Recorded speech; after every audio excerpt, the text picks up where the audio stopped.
चुनाव लड़ना होता है तो लोग हमारे पास आते हैं। गांव देहात में आदमी कहता है भैया ये कौन काम है। तो जैसे आपके घर में कोई बीमार पड़ता है, आप डॉक्टर के पास जाते हैं दवा कराने, डॉक्टर साहब 500-1000 रुपया फीस लेते हैं दवा बताने के लिए। वैसे ही आप जिसको देश में बड़ा नेता जानते हैं, मुख्यमंत्री, प्रधानमंत्री, जिसको आप अखबार में, टीवी पर देखते हैं, पढ़ते हैं, इनका जब चुनाव में गाड़ी फंसता है तो लोग हमारे पास आते हैं सलाह लेने कि कैसे चुनाव लड़े तो जीत जाएंगे। और हमारा फीस 200-400 रुपया नहीं है, 2-4 लाख भी नहीं, 2-4 करोड़ भी नहीं। हमारा फीस है 100 करोड़ या उससे ज्यादा। इतना पैसा लेते हैं, इतना पैसा लेते हैं, तब लोगों को बताते हैं कि चुनाव कैसे जीतना है। लेकिन उस काम को हमने 2 बरस पहले छोड़ दिया। अब आप कहिएगा ये भैया इस जमाने में जिस काम में 100-100 करोड़ रुपया मिलता है, उस काम को छोड़ के पैदल पैदल गांव-गांव में काहे घूम रहे हैं। काम को इसलिए छोड़े कि 10 बरस बड़े बड़े दल और नेताओं के साथ रह के जिता के ये अनुभव हुआ, नेता और दल के जीतने से जनता का जीवन नहीं बदलता।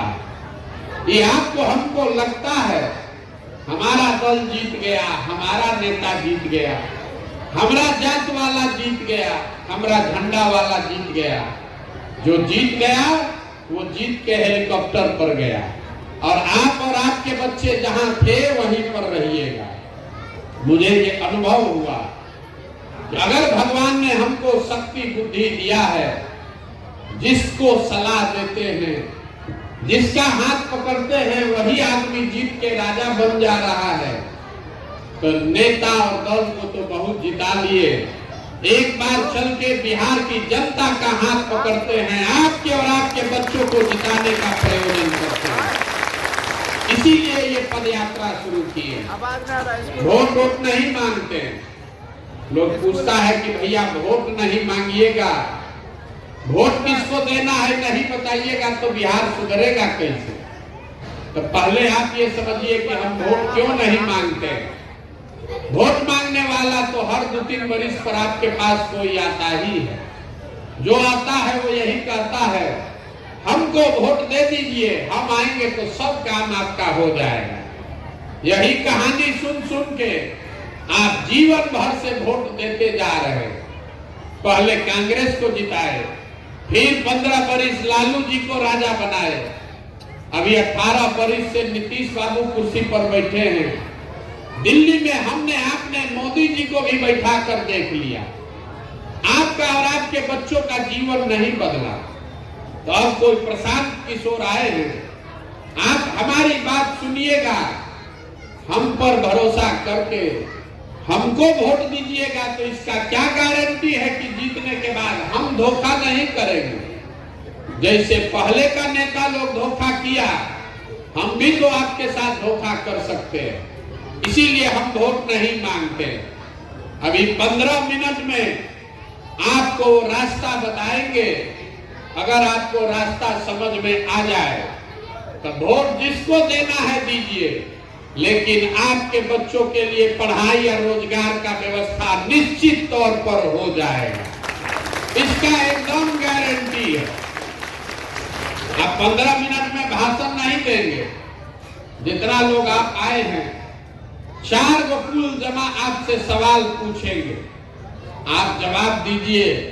हाँ चाहे ना बोलना है सबको, आप जवाब दीजिएगा। आपको अपने आंख के सामने दिखेगा कि आपकी बर्बादी का, बदहाली का कारण क्या है और क्या करने से आपकी गरीबी खत्म हो सकती है। जवाब सबको देना है, हाँ या ना बोलना है हाथ उठाकर। आप जितने लोग यहाँ आए हैं, सब लोग जरा सोच के बताइए, आपके गांव पंचायत में और कुछ हो या न हो, आप सबके बच्चों के पढ़ने के लिए अच्छी व्यवस्था होनी चाहिए या नहीं होनी चाहिए। भाई हाँ सबको बताना है, होना चाहिए कि नहीं होना चाहिए। होना चाहिए। हाथ नीचे कर लीजिए। हम नहीं बोले हैं। अभी आपने देखा जितने आप लोग आए हैं, चाहे आप पढ़े लिखे हैं या अनपढ़, आप अगड़े हैं या पिछड़े, महिला या पुरुष, हिंदू मुसलमान, गरीब अमीर, सब ने हाथ उठाकर कहा भैया पढ़ने का व्यवस्था तो होना ही चाहिए।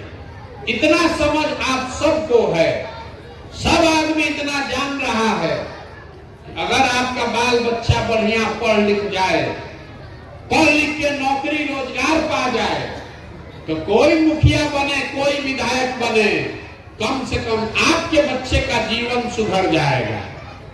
तो जितना आप समझदार लोग आए हैं, अभी आपको दिखेगा आपके बर्बादी का कारण। सब आदमी अपने अपने बच्चों का जरा चेहरा याद कर लीजिए और अपने बच्चों के नाम पर एक बार ईमानदारी से बताइए, आप में से किसने जीवन में एक बार भी अपने बच्चों के पढ़ाई के लिए वोट दिया है? देखिए पूरा गांव चुप, एक आदमी भी ऐसा नहीं है जिसने अपने बच्चों के पढ़ाई के लिए वोट दिया। ये आपके बर्बादी का पहला कारण है। आपको मालूम है कि अगर पढ़ाई का व्यवस्था होगा तो आपके बच्चे का जीवन सुधरेगा, लेकिन आपने जीवन में कभी पढ़ाई के लिए वोट नहीं दिया। जितने लोग आप यहाँ बैठे हैं, सबको मालूम है कि अगर यहाँ फैक्ट्री लगने लगे तो आपके बच्चों को यहीं पर रोजगार मिलेगा, लेकिन आपने कभी फैक्ट्री रोजगार के लिए वोट नहीं दिया। अभी धान कटा है 1 महीना पहले, सबको मालूम है धान का भाव है 2150 रुपया, आप बेचे हैं 1500 में, 1600 में। सबको बुझा रहा है कि अगर 2150 भाव मिलता तो आपकी आमदनी बढ़ती, लेकिन आपने कभी धान गेहूं के दाम के लिए वोट नहीं दिया। तो जब आप पढ़ाई रोजगार धान गेहूं के दाम के लिए वोटे नहीं देते हैं तो वो आपको मिलेगा कैसे? कैसे मिलेगा? अब कोई खड़ा होके कहेगा ए भैया किसको वोट दिया जाए? बिहार में तो सब चोरे हैं, इसका क्या गारंटी है कि रोजगार पढ़ाई के लिए वोट देंगे तो रोजगार मिलेगा? बिल्कुल इसका गारंटी है। अभी आपको दिखाएंगे, 2 मिनट में आपको अपने आंख के सामने दिखेगा कि आपके बच्चों को कैसे पढ़ाई और रोजगार मिलेगा। वोट जिसको देना है दीजिए। आप जितने लोग आए हैं, दूसरे सवाल का जवाब दीजिए और आपके आंख के सामने से भी पर्दा हटेगा। सब लोग जरा सोच के बताइए, आज तक जीवन में आपने जिस दल को नेता को वोट दिया, उन नेताओं ने आपका और आपके बच्चों का काम किया है कि नहीं किया है? आकर हाथ बोलिए, किया है कि नहीं किया है? नहीं किया है, नहीं किया है। पूरा गांव का आदमी कह रहा है कि भैया जिस दल को नेता को वोट दिए कोई काम नहीं किया। ये आपकी समझ है। अब हम गिनवाना शुरू करते हैं। अगर सही बात बोले तो सब आदमी को हाँ बोलना है, गलत बोले तो तुरंत ना बोलिएगा। पूरा बिहार में, आपके गांव पंचायत में भी हम में से कई लोगों ने 5 किलो अनाज के लालच में मोदी जी को, भाजपा को वोट दिया। तो बिहार में चाहे जितना चोरी भ्रष्टाचार है, 1 किलो चोरी करके 4 किलो अनाज यहाँ के गरीब को मिल रहा है कि नहीं मिल रहा है? सबको बोलना है, मिल रहा है कि नहीं मिल रहा है? वो नहीं बोलिएगा तो ना बुझाएगा। फिर से पूछ रहे हैं, 4 किलो अनाज यहाँ के लोगों को मिल रहा है कि नहीं मिल रहा है? आपने, हमने वोट दिया अयोध्या में राम मंदिर बनाने के लिए। ये भैया अयोध्या में बड़ा राम मंदिर बनना चाहिए। तो आपके गांव में स्कूल अस्पताल नहीं बना, नाली गली फैक्ट्री नहीं बना, लेकिन अयोध्या में राम मंदिर बन रहा है कि नहीं बन रहा है? आपने, हमने, कई लोगों ने वोट दिया नीतीश कुमार को बिहार में बिजली का दशा सुधारने के लिए लालू जी के टाइम में यहाँ बिजली नहीं था। नीतीश को लोगों ने वोट दिया, बिजली सुधारिए। तो नीतीश बाबू के राज में इसी बदहाल बिहार में बिजली का बिल 2000 आए चाहे 6000, घरे घरे बिजली आया है कि नहीं आया? आपने हमने वोट दिया सिलेंडर के लालच में मोदी जी को, तो सिलेंडर का दाम 1000 हो कि 1200, घरे घरे सिलेंडर बटा है कि नहीं बटा है? आपने हमने वोट दिया जात के नाम पर अपने जात के नेता को। तो बिहार में आपके बच्चे के पढ़ाई रोजगार का कोई बात करे चाहे मत करे, जात का बात और जात का गिनती पूरा बिहार में घरे घरे हुआ है कि नहीं हुआ है? आपने हमने वोट दिया मोदी जी का चेहरा देखकर। लोग कहता है कि सांसद विधायक को वोट नहीं दिए हैं, मोदी जी को देखकर दिए हैं। तो सांसद विधायक 5 बरिस अपना मुंह नहीं दिखाया, लेकिन मोदी जी अपना चमकता हुआ चेहरा रोज टीवी पर, मोबाइल पर, अखबार पर दिखा रहे हैं कि नहीं दिखा रहे? आपने हमने वोट दिया मोदी जी का कहानी सुन के कि मोदी जी गुजरात में बड़ा विकास किए हैं। तो गुजरात में विकास हो रहा है, वहां फैक्ट्री चल रही है, अब पूरा बिहार से बच्चे जाकर गुजरात में मजदूरी कर रहे हैं कि नहीं कर रहे हैं? तो कौना बात पर आप वोट दिए हैं जो आपको नहीं मिला? आप तो खुद बोले हैं अपने बच्चों के नाम पर, ये भैया हम लोग जीवन में पढ़ाई रोजगार के लिए वोट नहीं दिए। यही बात बताने के लिए घूम रहे, वोट नहीं मांगते, यही बता रहे, गांव गांव जाकर आपको यही समझा रहे। बोइएगा बबूल तो आम कहां से खाइएगा? वोट दीजिएगा 5 किलो अनाज पर तो रोजगार कहां से मिलेगा? वोट दीजिएगा जात के नाम पर तो आपके बच्चों के लिए पढ़ाई कहां से होगा? वोट दीजिएगा मंदिर बनाने के लिए तो फैक्ट्री कहां से लगेगा? तय आपको करना है, जो चाहिए उसके लिए वोट दीजिए और नहीं चाहिए तो उसके लिए वोट मत दीजिए। बिहार में हर आदमी, बिहार के आदमी को सब बात समझ में आता है, खाली अपनी परेशानी, अपने बच्चों की परेशानी समझ में नहीं आती। 5 बरस बैठ के यहाँ आदमी गाना गाता है, हे भैया पढ़ाई नहीं है, हे भैया रोजगार नहीं है, बड़ा भ्रष्टाचार है, नाली नहीं, गली नहीं, सड़क नहीं, पानी नहीं। अब फिर 5 बरस के बाद वोट देने जाएगा तो बिहार के आदमी को कुछ नहीं चाहिए, जात चाहिए और 5 किलो खाने के लिए भात चाहिए। तो लालू नीतीश आपको जात खिला रहे हैं, अब मोदी जी 5 किलो भात खिला रहे हैं। अब पूरा बिहार का आदमी बोरा में भर के वोट देते जा रहा है।